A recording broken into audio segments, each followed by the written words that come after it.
Hello students, तो कैसे हैं आप लोग। झारखंड बोर्ड के स्टूडेंट्स को स्वागत करता हूं और आपके लिए लेकर आया हूं आपके बोर्ड एग्जाम के लिए टॉप 15 मोस्ट इंपॉर्टेंट क्वेश्चन जो आपके एग्जाम में जो आने वाले एग्जाम में इकोनॉमिक्स का 10 फरवरी है। आई थिंक अगर मैं राइट हूं तो उसकी तैयारी अच्छे से हो सके। मतलब 15 क्वेश्चन ऐसे हैं जिसके आने के चांसेस सबसे ज़्यादा है, क्योंकि इन क्वेश्चन को तैयार करके जाएंगे तो आपके लिए कहीं ना कहीं भला हो जाएगा। तो कौन कौन से ऐसे क्वेश्चन है, तो जल्दी से फटाक से शुरू करते हैं और जल्दी से उसको पढ़ लेते हैं विद देखिए क्वेश्चन ही नहीं है, क्योंकि बहुत सारे लोग केवल क्वेश्चन क्वेश्चन दे देते हैं, भाई इसको तैयार करो इसको तैयार। भाई हमें ये भी तो पता होना चाहिए इसका आंसर क्या है, कितना लिखे, कैसे लिखे। क्योंकि ये जो क्वेश्चन है लॉन्ग क्वेश्चन के हिसाब से हैं, लॉन्ग मार्क्स के हिसाब से है, जो आपके इसमें सबसे बड़े क्वेश्चन के होते हैं। ठीक है, किसी वस्तु की मांग को प्रभावित करने वाले कारकों की व्याख्या कीजिए। ये जो है पहला क्वेश्चन है। वस्तु की मांग को प्रभावित करने वाले कारक लिखने हैं। ठीक है, तो यहां पर वस्तु की मांग को प्रभावित करने वाले बेसिकली आपके इसमें जो क्वेश्चंस आते हैं वो लॉन्ग में आते हैं, तो उसमें 5 या 6 पॉइंट तो लिखना ही लिखना होता है, उसको दो दो लाइन में आपको एक्सप्लेन भी करना होता है। जैसे पर वस्तु की मांग को प्रभावित करने वाले सबसे पहला कारक है वस्तु की उपयोगिता। जिस वस्तु की उपयोगिता जितनी ज़्यादा होती है उसकी मांग अधिक होगी, जिस वस्तु की उपयोगिता कम होती है उसकी मांग भी कम होती है। ऐसे में आय स्तर, उपभोक्ता की आय ज़्यादा होगी तो मांग ज़्यादा होगी, कम होगी तो मांग भी कम होगी। वस्तु की कीमत बढ़ने पर मांग कम हो जाती है, कीमत घटने पर मांग बढ़ जाती है। इसके अलावा उपभोक्ता की रुचि, फैशन, आदत, स्थानापन्न वस्तुएं, ये सभी चीज़ें वस्तु की मांग को डायरेक्टली प्रभावित करती हैं। राइट, ये पहला क्वेश्चन है। क्वेश्चन नंबर 2, ये क्वेश्चन भी कई बार आपके बोर्ड में पूछा गया है, इसलिए दूसरे नंबर पर रखा है मैंने। अल्पकालीन उत्पादन फलन और दीर्घकालीन उत्पादन फलन में क्या अंतर है, स्पष्ट करना है। तो दोनों में अंतर लिखिए, क्योंकि लॉन्ग में है तो कम से कम 5 या 6 अंतर तो लिखना है। देखिए मैंने यहाँ पर आपको इंपॉर्टेंट 5 अंतर दे रखा है।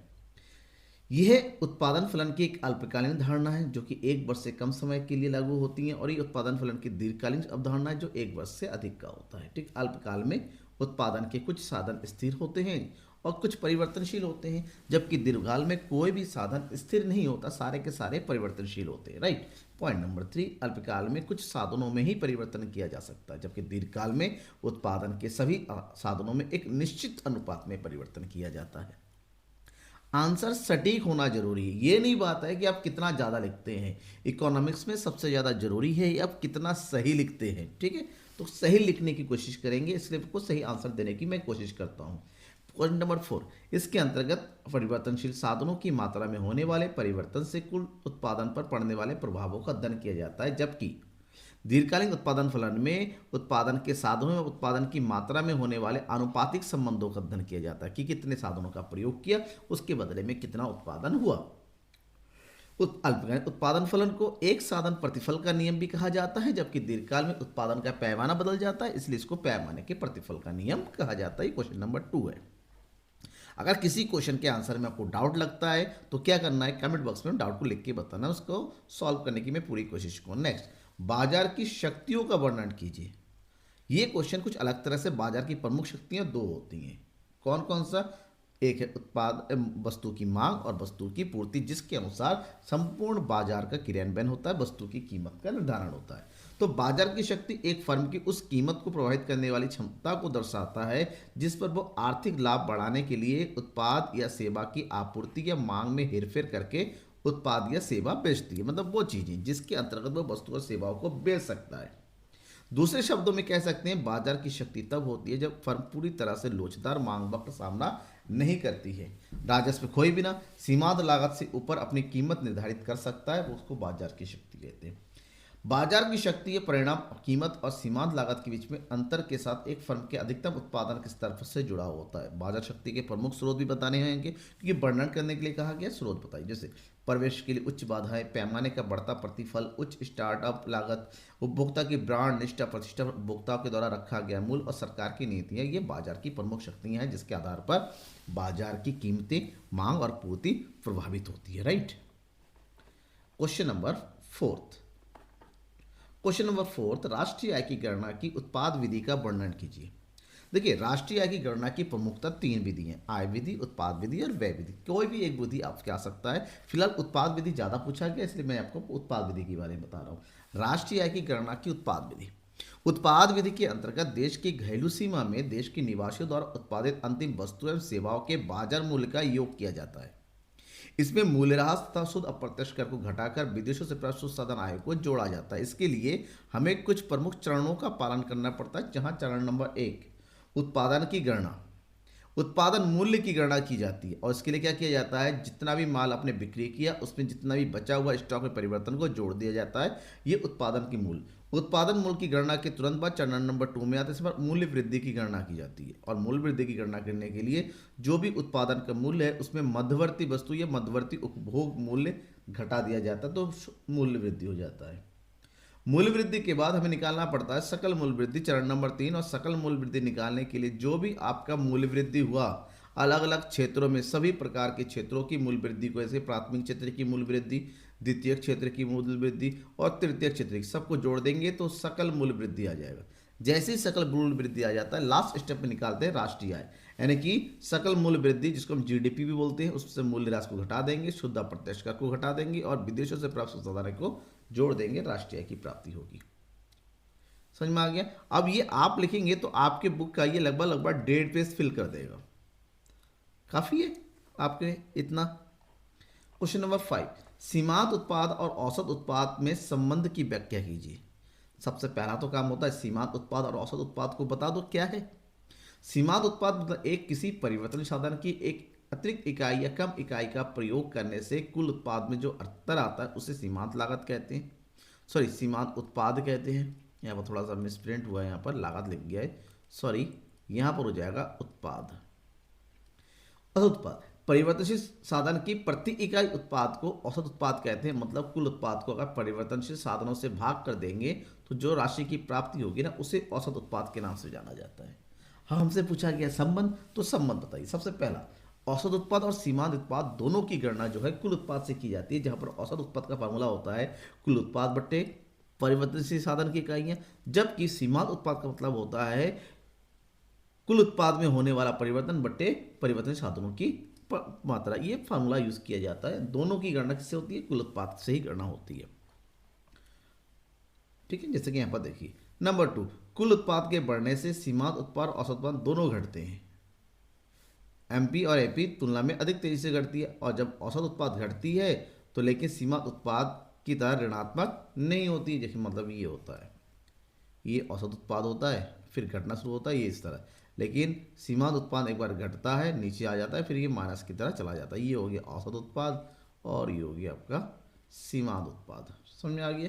ये एक टेबल की तरह बना दीजिए, टेबल को एक्सप्लेन कीजिए। देखिए, जब तक हमारा औसत उत्पाद हमारे पास क्या है, बढ़ रहा है, तो ये भी बढ़ रहा है। जैसे ही औसत उत्पाद हमारा घटता हुआ होता है तो ये भी घटता हुआ है, लेकिन अंतर ये है कि जब ये जीरो होता है ये मिनिमम होता है, और ये जब माइनस होता है तो ये माइनस कभी नहीं होता। ये दोनों में हल्का सा डिफरेंस भी होता है। क्वेश्चन नंबर 6, पूर्ण प्रतियोगिता में संतुलन कीमत का निर्धारण कैसे होता है। ठीक है, थोड़ा सा मिसप्रिंट हुआ है, निर्धारण की जगह गलत हो गया, इसको मैं सही कर देता हूँ। निर्धारण,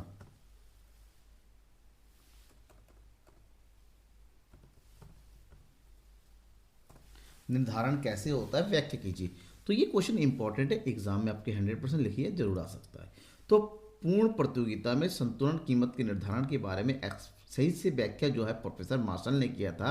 इससे पहले भी हुआ है, लेकिन इनका कॉन्सेप्ट सबसे अच्छा था, इसलिए इसके बारे में बताना है कि प्रोफेसर मार्शल के अनुसार पूर्ण प्रतियोगिता में किसी वस्तु के मूल्य का निर्धारण वस्तु की मांग और वस्तु की पूर्ति के द्वारा किया जाता है। उनके अनुसार कि किसी वस्तु की मांग उपभोक्ता करता है जो कि कम से कम कीमत पर वस्तु खरीदना चाहता है, और उसकी पूर्ति उत्पादक करता है जो अधिक से अधिक कीमत पर बेचना चाहता है। ऐसे में जिस बिंदु या कीमत पर उपभोक्ता वस्तु को खरीदने के लिए और उत्पादक जिस वस्तु को बेचने के लिए तैयार होता है, उस मूल्य को संतुलन मूल्य या संतुलन कीमत के नाम से जाना जाता है। ऐसे में यानी कि वस्तु की मांग और वस्तु की पूर्ति जिस कीमत पर आपस में बराबर होती है उसे हम संतुलन कीमत के नाम से जानते हैं। अब इसको एक्सप्लेन करना होता है विद अ डायग्राम। वस्तु की कीमत के बढ़ने के साथ साथ वस्तु की मांग कम होती चली जाती है, जबकि वहीं पर पूर्ति बढ़ती चली जाती है। ऐसे में एक निश्चित बिंदु पर यानी कि देखिए, जब कीमत 6 रुपये है तो वस्तु की मांग और पूर्ति आपस में क्या बराबर होती है, और इसी बिंदु को हम जो है क्या बोलते हैं, संतुलन कीमत स्तर ई।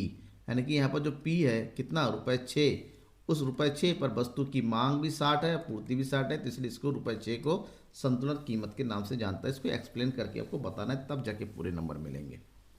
क्वेश्चन नंबर 7, मुद्रा की पूर्ति से क्या तात्पर्य है? भारतीय रिजर्व बैंक द्वारा प्रकाशित मुद्रा की पूर्ति की वैकल्पिक मापों की परिभाषित कीजिए। सबसे पहले तो बताइए मुद्रा पूर्ति क्या होती है। मुद्रा पूर्ति का मतलब होता है एक निश्चित समय पर देश में प्रचलित वैधानिक मुद्रा की कुल मात्रा, मतलब देश के लोगों के पास प्रचलित जितनी भी मुद्रा होती है, जिसके अंतर्गत लोगों के पास जितने भी नोट और सिक्के सब कुछ शामिल होते हैं, जो विनिमय के माध्यम के रूप में कार्य होते हैं। तो भारतीय रिजर्व बैंक की मुद्रा की माप के लिए भारतीय रिजर्व बैंक ने M1, M2, M3 और M4 चार प्रकार की मुद्रा माप का प्रयोग किया, जो कि 1977 से प्रचलन में है। अब हमें ये पता करना पड़ेगा इसमें क्या क्या आता है। जब हम बात करेंगे, लिखना जरूरी है हर एक चीज़ को। M1 मुद्रा माप में तीन प्रकार की मुद्राओं को शामिल किया जाता है, C, DD और OD। जब C का मतलब होता है लोगों के पास सिक्कों नोटों के में रखा हुआ पैसा, लोगों का वाणिज्यिक बैंकों में रखा हुआ जमा, और OD मतलब अन्य जमाएं। और अन्य जमा में क्या क्या शामिल होता है वो भी देख लीजिए। RBI के पास सार्वजनिक वित्तीय संस्थाओं का पैसा, RBI के पास विदेशी केंद्रीय बैंकों का पैसा, RBI के पास विभिन्न अंतर्राष्ट्रीय संस्थाओं का रखा पैसा, ये सब में शामिल होता है और इसको संकुचित मुद्रा के नाम से भी जाना जाता है। M2 मुद्रा माप में जो भी M1 में है तीनों चीजें, लोगों के पास रखा पैसा, लोगों का बैंकों में पैसा जमा, RBI के पास रखा हुआ पैसा, OD।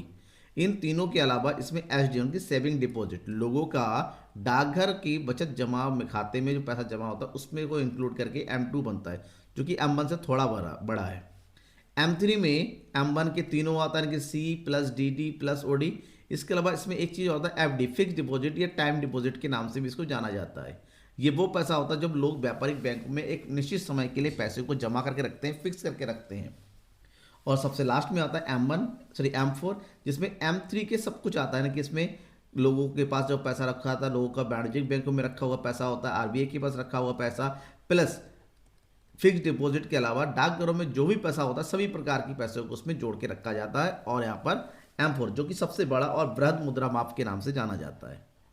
क्वेश्चन नंबर 8, मांग की तालिका में मांग वक्र की सहायता से मांग के नियम की व्याख्या कीजिए। मांग का नियम, जो कि प्रोफेसर मार्शल का एक कॉन्सेप्ट है, यह नियम खरीद का पहला नियम भी कहलाता है। इसे मांग व मूल्य के परस्पर संबंध के नियम को मांग के नियम से जाना जाता है। मांग का नियम ये बताता है कि वस्तु की ऊंची कीमत पर उसकी मांग कम हो जाती है और कम कीमत पर वस्तु की मांग बढ़ जाती है। मतलब वस्तु की कीमत और वस्तु की मांग की मात्रा के बीच में विपरीत संबंध होता है। कैसा संबंध होता है? विपरीत संबंध होता है, जो कि इस टेबल से बताया जाता है। देखिए यहाँ पर वस्तु की कीमत जैसे जैसे घटती चली जाती है वैसे वैसे वस्तु की मांग की मात्रा बढ़ती चली जाती है। ऐसे मांग वक्र ऊपर से नीचे की ओर गिरता हुआ होता है। जैसे ₹10 पर कितनी मांगी जा रही है? 50 यूनिट। जैसे ₹8 हो गया 60 यूनिट। जैसे दो रुपये हो गया 90 यूनिट। मतलब हर उपभोक्ता चाहता है कम कीमत पर कम ज़्यादा वस्तु खरीदे, अब मांग का नियम कहते हैं। इसका अनुसार जैसे जैसे वस्तु की कीमत गिरती जा रही है वैसे वैसे वस्तु की मांग बढ़ती चली जाती है। इसी कारण से मांग वक्र ऊपर से नीचे की ओर विपरीत दिशा में गिरता हुआ नजर आता है। राइट। क्वेश्चन नंबर 9, पूर्ति का विस्तार और पूर्ति के संकुचन को उपयुक्त चित्र की सहायता से स्पष्ट कीजिए। देखिए पूर्ति का विस्तार क्या होता है? पूर्ति का विस्तार का मतलब होता है जब वस्तु की कीमत बढ़ती है तो ऐसे में पूर्ति भी बढ़ती है। मतलब वस्तु की कीमत बढ़नी चाहिए और अन्य कारकों में कोई परिवर्तन नहीं होना चाहिए। ऐसे वस्तु की कीमत पहले ₹1 थी, 10 यूनिट बेची जाती थी, अब ₹5 होने पर 50 यूनिट, यानी कि वस्तु की कीमत के बढ़ने से पूर्ति की मात्रा बढ़ी। यहाँ पर जो मांग वक्र पूर्ति वक्र होता है वो अपनी एक ही स्थान पर रहता है, बस नीचे एक पॉइंट छोड़ के ऊपर की ओर चला जाता है, जिसे पूर्ति का विस्तार कहते हैं। वहीं पर पूर्ति का संकुचन इसको ठीक उल्टा होता है। जब वस्तु की कीमत में कमी होती है तो वस्तु की पूर्ति में भी कम होती चली जाती है, जिससे पूर्ति का संकुचन क्या होता है? जैसे वस्तु की कीमत जब ₹5 थी तो पूर्ति हो रही थी 50 यूनिट। वस्तु की कीमत घट के 1 हो गई तो पूर्ति की मात्रा भी कम हो गई, यानी कि पूर्ति पहले ए बिंदु था अब नीचे संचलित होकर बी पर पहुंच गया। इसको बोलते हैं पूर्ति का संकुचन होना, जो कि केवल कीमतों में प्रभावित होने से होता है। क्वेश्चन नंबर 10, उत्पादक संतुलन से क्या अभिप्राय है? तालिका एवं रेखाचित्र की सहायता से कुल लागत एवं कुल आगम वक्र के संदर्भ में उत्पादक संतुलन की व्याख्या कीजिए। एक इंपॉर्टेंट क्वेश्चन है। यहाँ पर सबसे पहला काम तो आपको उत्पादक के संतुलन के बारे में बताना होता है। तो 2 या 3 लाइन में उत्पादक के संतुलन के बारे में लिखते हैं कि एक फर्म या उत्पादक उस समय संतुलन में होती है जब वो अपने वर्तमान उत्पादन की मात्रा से संतुष्ट होता है, यानी कि वो अपने उत्पादन की मात्रा में ना कमी ना वृद्धि करना चाहेगा। ये उस समय होता है जब फर्म को अधिकतम लाभ प्राप्ति होती है या फिर उसकी हानियां सबसे न्यूनतम होती है। अगर कुल आय और कुल लागत रीति का प्रयोग करें तो ऐसे में जिस बिंदु पर कुल आय और कुल लागत में सबसे ज़्यादा अंतर होता है उस बिंदु को उत्पादक संतुलन के नाम से जाना जाता है। यानी कि उत्पादन के विभिन्न स्तर पर यह देखा जाता है किसी वस्तु की उत्पादन के लिए कितनी लागत का प्रयोग हुआ और उसको कितनी मात्रा में बेचा, तो दोनों का अंतर निकालेंगे। जिस बिंदु पर दोनों का अंतर जब से ज़्यादा होता है उसे अधिकतम लाभ कहेंगे, जिसके लिए कुल आगम माइनस कुल लागत का फॉर्मूला यूज करेंगे। जहां पर अधिक लाभ सबसे ज़्यादा होगा वहीं पर एक उत्पादक संतुलन में होता है। और पूर्ण प्रतियोगिता स्थिति में वस्तु की कीमतें क्योंकि समान होती है, ऐसे में जो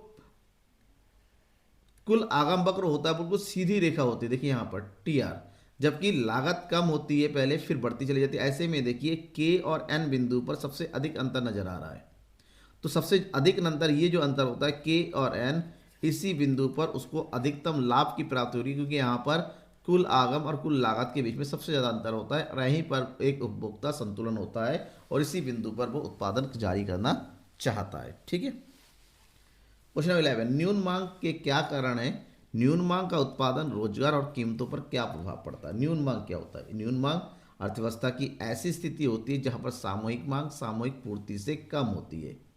ठीक है। यहाँ पर अब इसके कारण बताना है आपको। न्यून मांग के प्रमुख कारण, न्यून मांग का मतलब होता है मांग में कमी, सामूहिक मांग में कमी, और मांग में कमी तभी होती है जब लोगों की आय में कमी होती है, इनकम। रीजन क्या है? सरकार द्वारा करेंसी पूर्ति करने या फिर बैंकों द्वारा साख निर्माण को घटा देने से, मतलब जब सरकार जो है अपनी करेंसी की पूर्ति को कम, अर्थव्यवस्था में पैसे कम डालती है या फिर बैंकों का साख निर्माण कम हो जाता है, उस स्थिति में अर्थव्यवस्था में पैसों की कमी हो जाती है। बैंक दर के बढ़ने से लोन महंगा हो जाता है, जब लोन महंगा हो जाएगा तो लोगों के पास पैसे नहीं होंगे, पैसे नहीं होंगे तो मांग में कमी होगी। करों में वृद्धि होने से भी लोगों की आय और उपभोग में कमी हो जाती है। सार्वजनिक मांग में कमी हो जाने से भी अर्थव्यवस्था में दबाव पड़ता है। बचत प्रवृत्ति में वृद्धि होने से उपभोग में कमी होती है और उपभोग में कमी होने का मतलब होता है वस्तु और सेवाओं का ना बिकना, जैसे न्यून मांग हो जाता है। निर्यात में कमी, जब निर्यात कम होती है, जब माल बिकेगा नहीं तो यहाँ पर भी। अब इसका हमारे देश पर क्या प्रभाव पड़ता है? न्यून मांग का देश में जो प्रभाव होता है उसको 3 वर्गों में बांटते हैं: उत्पादन पर प्रभाव, रोजगार पर प्रभाव और कीमतों। क्योंकि न्यून मांग नहीं है, तो मांग नहीं है तो उत्पादन बिकेगा नहीं। ऐसे में उत्पादन पर प्रभाव ये पड़ेगा कि वर्तमान दर पर उत्पादन नहीं हो पाएगा, धीरे धीरे उत्पादन लागत बढ़ती चली जाती है और वस्तु की उत्पादन में कमी आ जाती है। कभी कभार तो कई सारी फर्में यहाँ पर बंद हो जाती है क्योंकि उत्पादन होता नहीं है। जब उत्पादन इकाइयां बंद हो जाती है, फर्में बंद हो जाती हैं, तो ऐसे में रोजगार पर सीधा प्रभाव होता है, क्योंकि उस उत्पादन कार्य में लगे हुए लोगों को नौकरी से निकाल दिया जाता है और बेरोजगारी बढ़ने लगती है। और सबसे इंपॉर्टेंट, क्योंकि मांग नहीं है, पूर्ति ज़्यादा, तो ऐसे में वस्तुओं की सामान्य कीमत पर यह असर पड़ेगा कि उसकी कीमत स्तर में कमी होने लगेगी।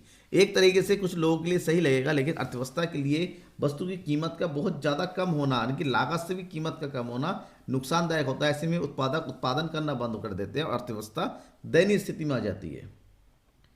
क्वेश्चन नंबर 12, केंद्रीय बैंक की साख नियंत्रण की मौद्रिक नीतियों का उल्लेख कीजिए। अगर साख नियंत्रण करना है, नियंत्रण का मतलब होता है अर्थव्यवस्था में मुद्रा पूर्ति की मात्रा को कमी या ज़्यादा बढ़ाना है, तो केंद्रीय बैंक क्या करेगी? केंद्रीय बैंक यहाँ पर 2 प्रकार की उपायों को उठाती है, एक परिमाणात्मक साख नियंत्रण, दूसरा चयनात्मक साख नियंत्रण। परिमाणात्मक की बात करते हैं जब मुद्रा पूर्ति को डायरेक्टली इफेक्ट किया जाता है, उसकी क्वांटिटी को कम या ज़्यादा किया जाता है, जिसमें सबसे पहला है बैंक दर नीति। बैंक दर नीति में बैंक दर एक ऐसा दर होता है जहाँ पर केंद्रीय बैंक सदस्य बैंकों को प्रथम श्रेणी व्यापारिक बिलों को पुनः कटौती करता है और उन्हें ऋण देता है। ऐसे में अगर साख का विस्तार करना, यानी मुद्रा पूर्ति को बढ़ाना है, तो बैंक दर को घटा दिया जाएगा। जैसे लोन सस्ते होंगे, सस्ता लोन अर्थव्यवस्था में ज़्यादा जाएगा। वहीं अगर साख का नियंत्रण करना है, यानी कि मुद्रा पूर्ति को कम करना है, तो बैंक दर को बढ़ा दिया जाएगा, महंगा हो जाएगा, लोग लोन कम लेंगे। खुले बाजार की क्रियाएं ऐसी क्रिया होती हैं जब केंद्रीय बैंक द्वारा मुद्रा बाजार में सरकारी प्रतिभूतियों को क्रय किया जाता है। साख का नियंत्रण करना है तो प्रतिभूतियों का विक्रय किया जाएगा ताकि अर्थव्यवस्था का पैसा आरबीआई के पास आ जाए। साख का विस्तार करना है तो क्रय कर लिया जाएगा, यानी कि अर्थव्यवस्था में पैसे का फ्लो हो। नगद ओस अनुपात, ये वह नीति होती है जिसके अंतर्गत प्रत्येक व्यापारिक बैंक को अपनी कुल जमाओं का निश्चित प्रतिशत केंद्रीय बैंक के पास अनिवार्य रूप से रखना पड़ेगा। अगर जितना ज़्यादा केंद्रीय बैंक के पास रहेगा, व्यापारिक बैंक के पास पैसे कम हो जाएंगे। तो ऐसे में अगर साख का विस्तार करना है तो नकद कोष अनुपात को घटा दिया जाता है और साख का नियंत्रण करने के लिए नकद कोष अनुपात को बढ़ा दिया जाएगा। उसी का उल्टा होता है सांविधिक तरलता अनुपात, सॉरी उसी का दूसरा।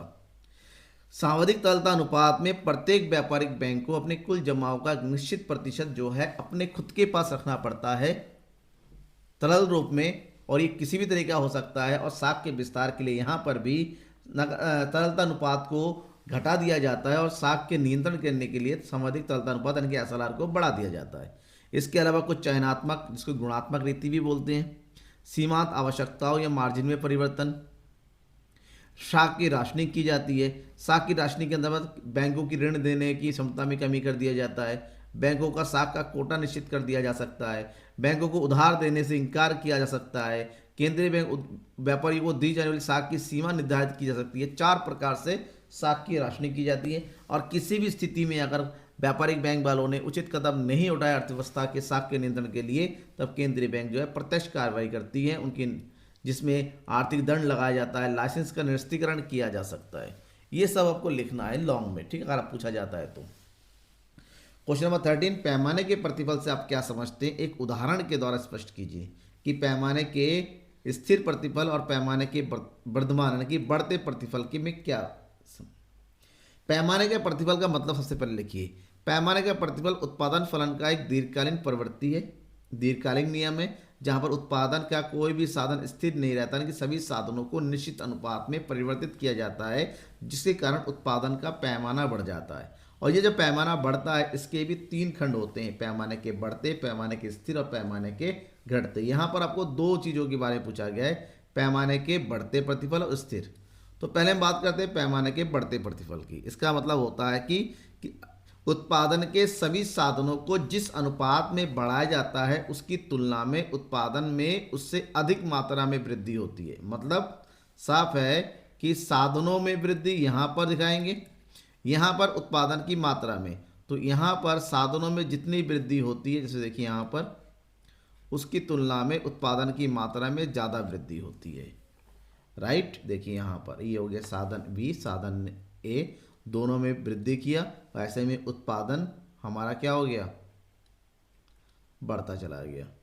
तो पैमाने के स्थिर प्रतिफल का मतलब होता है एक ऐसी स्थिति जितने साधनों में वृद्धि की जाती है उत्पादन की मात्रा में उतनी ही वृद्धि हो जाती है, ऐसे में उत्पादन के बीच में एक समान दर से वृद्धि होती चली जाती है। अब क्वेश्चन नंबर 14 है, क्या जीडीपी कल्याण का सूचक है, स्पष्ट करना है। देखिए जीडीपी कल्याण का सूचक नहीं हो जाता है, क्यों? क्योंकि जीडीपी के अंतर्गत केवल वस्तु और सेवाओं के मौद्रिक मूल्य को शामिल किया जाता है। हम सबको पता है कि कल्याण का मतलब केवल मुद्रा नहीं होता, कल्याण का मतलब होता है लोगों की खुशी, कल्याण का मतलब होता है लोगों के जीवन यापन के लिए अच्छी सुविधाओं का होना, कल्याण का मतलब होता है लोगों के अंदर जो है बेरोजगारी का दूर होना। तो कई सारी बातें इसके अंदर शामिल होती है।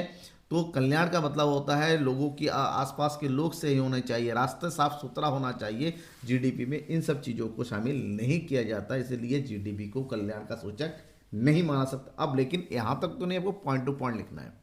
जीडीपी को देश के आर्थिक कल्याण का सूचक प्रयोग करने में कुछ सीमाएं होती है। कौन कौन सी? नंबर 1, जीडीपी की वृद्धि देश के बेहतर जीवन स्तर को अनिवार्य रूप से प्रदर्शित करने में असमर्थ है। ऐसा नहीं है कि जैसे भारत विश्व की 5वीं सबसे बड़ी आर्थिक शक्ति है, उसके अलावा भारत में विश्व के सबसे ज़्यादा बेरोजगार रहते हैं, भारत में विश्व में सबसे ज़्यादा गरीब लोग रहते हैं, भारत में विश्व में सबसे ज़्यादा करप्शन वाले लोग होते हैं, भारत की आय विषमता दुनिया में सबसे ज़्यादा है।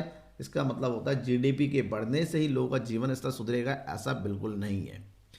जीडीपी देश की आय में समान वितरण पक्ष की अवहेलना करता है, क्योंकि यहाँ पर जीडीपी में एक दिन में 100 करोड़ कमाने वाले भी लोग रहते हैं, अडानी अंबानी, और एक दिन में 100 रुपये कमाने वाले भी लोग रहते हैं जिनको 100 रुपये नसीब नहीं होता है। ऐसे में जीडीपी आय समानता को नहीं देखता है। अर्थव्यवस्था की अनेक क्रियाओं की अदला बदली होती है, और क्योंकि जीडीपी मौद्रिक अर्थ समझ लो होता है, जो कि अदला बदली में मौद्रिक चीज़ों का प्रयोग नहीं करता, ये शामिल नहीं होता है। जीडीपी में बाह्य घट को, बाह्य लिखा हुआ सॉरी फॉर ये बाह्य घट को, एक्सटर्नलिटीज की उपेक्षा की जाती है, जिससे लोगों पर धनात्मक या गुणात्मक प्रभाव पड़ता है। और लास्ट क्वेश्चन आज की इस क्लास का, मतलब आज की इस वीडियो का, आपके लिए 15 क्वेश्चन बहुत जरूरी है। 5th वाला तो ध्यान में रखिएगा। समग्र मांग से आप क्या समझते हैं? समग्र मांग के विभिन्न घटकों की व्याख्या कीजिए। समग्र मांग, सामूहिक मांग जिसको बोलते हैं, शॉर्ट में बोलते हैं एग्रीगेट डिमांड। एक अर्थव्यवस्था में वस्तु और सेवाओं की संपूर्ण मांग को ही समग्र मांग कहते हैं। ये अर्थव्यवस्था के कुल व्यय के रूप में प्रयुक्त की जाती है। कीन्स के अनुसार सामूहिक मांग का अर्थ उस आय से लिया जाता है जो सभी फर्में उत्पादक एक निर्दिष्ट रोजगार स्तर पर अपनी वस्तुओं को बेचकर प्राप्त करने की आशा करती है। ये वो कुल व्यय है जो देश के सभी उपभोक्ता वस्तु और सेवाओं को खरीदने के लिए करते हैं, और ये कुल व्यय दो प्रकार का होता है। एक घरेलू क्षेत्र के द्वारा अपनी आवश्यकता की पूर्ति के लिए किया गया उपभोग व्यय, एक उत्पादकों के द्वारा उत्पादन प्रक्रिया को पूरा करने के लिए किया गया व्यय विनियोग व्यय। ऐसे में उपभोग व्यय मतलब सी, विनियोग व्यय मतलब आई, दोनों का टोटल एग्रीगेट डिमांड होता है। अब इसको तालिका से दिखाना है। आय के बढ़ने से उपभोग भी बढ़ेगा और विनियोग हमेशा अर्थव्यवस्था में समान रहता है अल्पकाल में, दोनों का टोटल सामूहिक मांग। अब क्योंकि विनियोग समान रहता है तो ये हमेशा पैरेलल रहेगा, और आज जीरो आय स्तर पर उपभोग कुछ ना कुछ होता है, इसलिए कभी ये जीरो नहीं होता उपभोग, ये यहाँ से इस पॉइंट हो जाएगा, ये उपभोग, दोनों का टोटल हमारा एग्रीगेट डिमांड होता है। ठीक है। अब पूछा गया है सामूहिक मांग के अभाव, इसके अवयवों की बात करते हैं। दो कैटेगरी में समझ सकते हैं, बंद अर्थव्यवस्था में और खुली अर्थव्यवस्था में। बंद अर्थव्यवस्था में सामूहिक मांग के दो प्रमुख घटक है, उपभोग और विनियोग, सी प्लस आई। बंद अर्थव्यवस्था में सामूहिक मांग के चार घटक होते हैं, जिसमें उपभोग व्यय, निवेश व्यय, सरकारी व्यय और शुद्ध निर्यात शामिल होता है। राइट, ये हो गया आपके टॉप 15 क्वेश्चन। इन 15 क्वेश्चन को तैयार करेंगे तो आपको कहीं ना कहीं कॉन्फिडेंट लेवल बढ़ जाएगा कि आपने कुछ अच्छा तैयार किया है अपने एग्जाम के लिए, और आपका एग्जाम अच्छा ही होगा। इसके अलावा किसी क्वेश्चन में कोई डाउट है, मैं हमेशा से हूँ। रिक्वेस्ट आपसे है कि लाइक करना है और शेयर करना नहीं भूलना अपने दोस्तों के बीच में, और चैनल को सब्सक्राइब नहीं किया है तो अभी कर लीजिए द इकोनॉमिक्स गुरु, क्योंकि आपके एग्जाम का सच्चा साथी। व्हाट्सअप नंबर आपके पास इसलिए दिया रहता है ताकि पर्सनली आप मुझसे कांटेक्ट कर सके। इसके अलावा सोशल मीडिया का यूज़ करते हैं तो ढाली सर इंस्टाग्राम में और नकुल ढाली फेसबुक में। नकुल ढाली मेरा नाम है। ठीक है, तब तक के लिए बाय, थैंक यू।